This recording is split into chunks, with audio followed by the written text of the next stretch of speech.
Many new Battletech players ask, what mech should I start with when getting into classic Battletech? Today, Commander, we're answering that question by going over the top 10 mechs I'd recommend to a new player. We'll also be highlighting the key skills to learn for each of those mechs, building you up step by step from piloting a single machine to taking command of an entire battle mech company. Starting off with the Wolverine. It's, in my opinion, the perfect mech for a new commander. Its combination of firepower and mobility means it can take part in any battle, and its high armor makes it very forgiving if a new player makes a mistake. When teaching Battletech, I typically will do an introductory game with the new player piloting the better, but slightly trickier to use Wolverine 6M variant, and have them fight against a commando. During the tutorial game, I focus on the following skills, covering not only the mechanics, but also going over little tricks on how to get the most out of these phases. As we go through this list, I'll leave a short explanation of what I teach for each mech here if you'd like to pause. But for a more complete explanation, please see the How to Play Battletech playlist on this channel. After doing the tutorial game on this mech, I'd introduce the player's first lance mate, the Thunderbolt.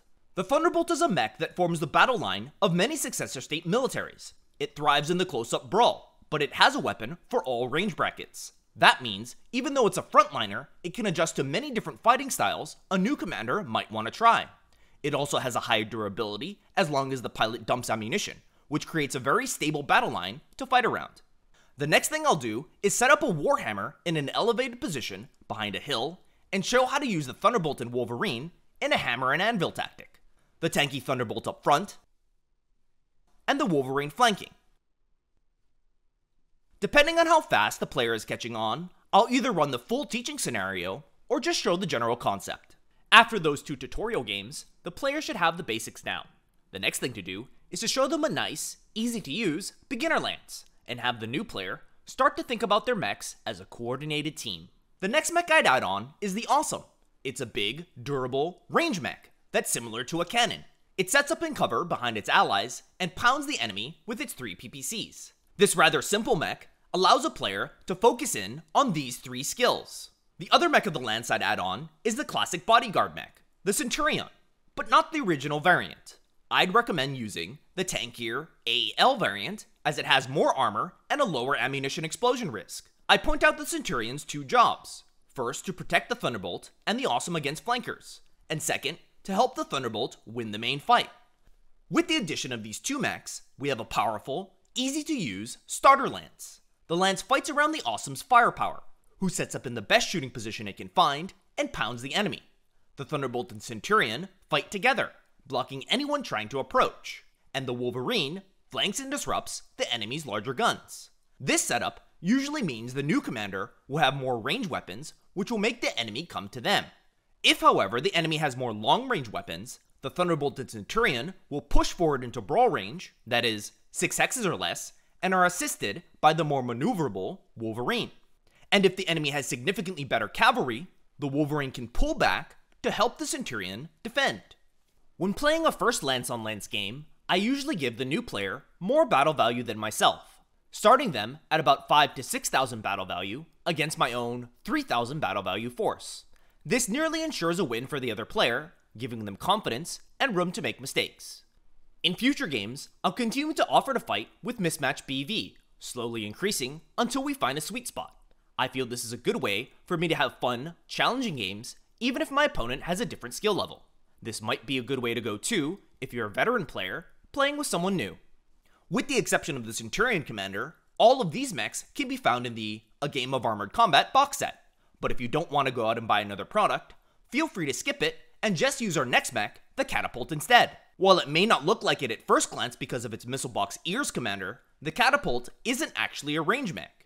It's a hybrid mech, blending the roles of the ranged Awesome and the cavalry Wolverine. This makes it, in my opinion, one of the most useful mechs in the starter box. It can, if it wants, just sit back and fire the LRMs, but it also has jump jets and medium lasers to perform well in a closer range brawl. If it has the initiative, it can also maneuver into the range where its opponent is weakest, and get a favorable trade. While this mech does break our rule of being commonly available to all factions, it's already in the starter set, so I feel we may as well use it. And fluff-wise, I think it's alright to have 1 or 2 special things about your mercenary company, just as long as you don't overdo it. That brings us to the next mech on our list, the Firestarter. The Firestarter is a scout mech, the last of the 5 core roles in Battletech.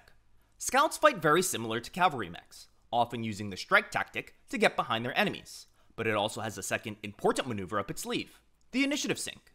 This is where a cheap mech activates early in the initiative and intentionally wastes their activation to get more information from the opponent. The opponent is then forced to move a more valuable mech, which an allied mech can then counter. Because its battle value is relatively low, the Firestarter sacrifices only a small portion of its unit's total firepower to get that information, whereas burning our expensive Wolverine's turn, that represents 21 to 26% of our battle value, isn't really something we want to do.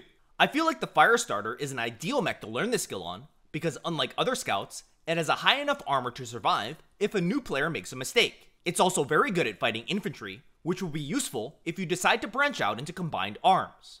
If you're on a budget though, feel free to skip this mech and just use the Locust 1E from the A Game of Armored Combat box set. At this point, Commander, you now have some solid performing mechs to build out a few lances with.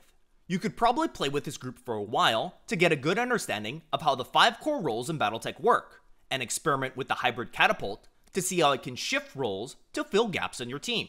When you're ready to move on, it's time to get a little more advanced and add 2 other hybrid mechs to give your mercenary company additional flexibility. The first is the Grasshopper.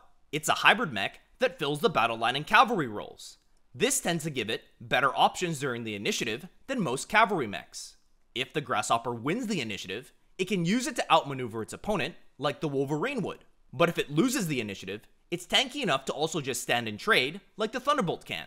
The second hybrid is the Warhammer. It's a range and battle line hybrid. It starts the fight at long range with its PPCs like the Awesome, and then when ranges close, it swaps to its close range weapons to finish mechs off.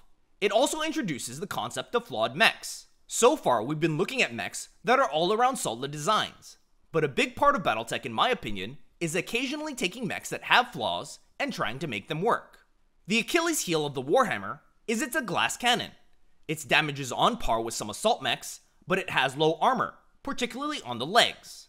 To compensate for this weakness, pilots will need to position behind partial cover or in water, and time when they transition from long range into the short range brawl. With the addition of the Warhammer Commander, we now have a group of 8 reliable mechs. We're just 4 mechs short from a full company. 5 of our mechs cover each of the main roles in Battletech, and we also have 3 hybrid mechs to give you added flexibility to your lances. I've also made sure all the mechs in this group are usable in the most popular eras of Battletech. That'll let you participate in nearly any era your gaming group decides to play in.